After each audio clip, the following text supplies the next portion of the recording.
La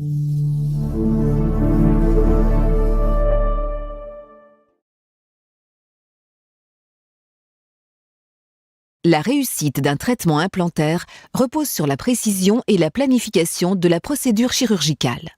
Prenez le temps de préparer le guide Simplant et les instruments chirurgicaux que vous utiliserez pendant l'intervention. Voyons ce qui se passe lorsque vous recevez le guide Simplant. Votre guide Simplant sera livré dans une boîte avec le mode d'emploi et des recommandations chirurgicales spécifiques au cas du patient. Pour un guide Simplant Safe, pour Ankylos, Xive et l'Astratech Implant System, des instruments chirurgicaux sur mesure, notamment des gaines de forage comme la gaine Sleeve and Drill, peuvent être fournis avec le guide Simplant Safe. Il est donc inutile d'en garder en stock. Vérifiez que les composants du kit chirurgical correspondent aux recommandations chirurgicales, qui, elles, doivent correspondre à votre plan préopératoire Simplant.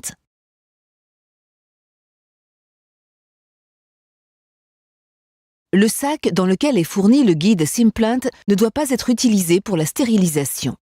Sortez le guide Simplant du sac et suivez les consignes de nettoyage et de stérilisation indiquées dans le mode d'emploi du guide Simplant. Ne placez qu'une seule pièce par plateau dans le stérilisateur et assurez-vous que le guide Simplant n'est soumis à aucune force. Laissez le guide Simplant refroidir à température ambiante avant de l'utiliser.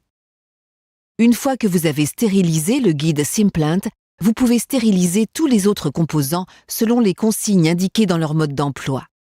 Vous devez ensuite vérifier l'ajustage et la stabilité du guide avant la chirurgie. Dans le cas d'un guide Simplant à appui dentaire, vous devez vérifier la position du guide sur les dents du patient. Dans le cas d'un guide Simplant à appui osseux, vous devez vérifier son positionnement sur le modèle osseux qui est fourni avec le guide. Vérifiez la distance entre le guide Simplant et les dents restantes, ainsi que celle entre le guide et d'autres structures anatomiques importantes, telles que le foramen mentonnier.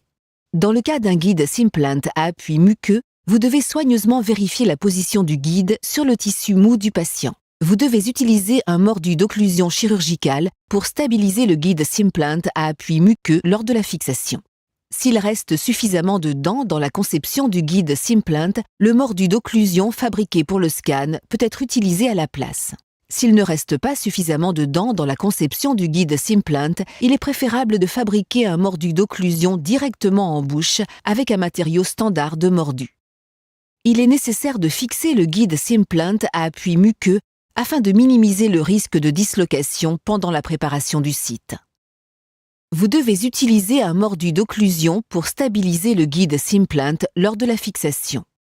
Dans le cas d'une procédure sans lambeaux, la perforation et le retrait des tissus mous peuvent s'effectuer avant ou après le positionnement et la fixation du guide Simplant selon les dimensions de l'instrument utilisé. La préparation des sites implantaires s'effectue avec une séquence de forêt comme il est expliqué dans les recommandations chirurgicales fournies avec le guide Simplant.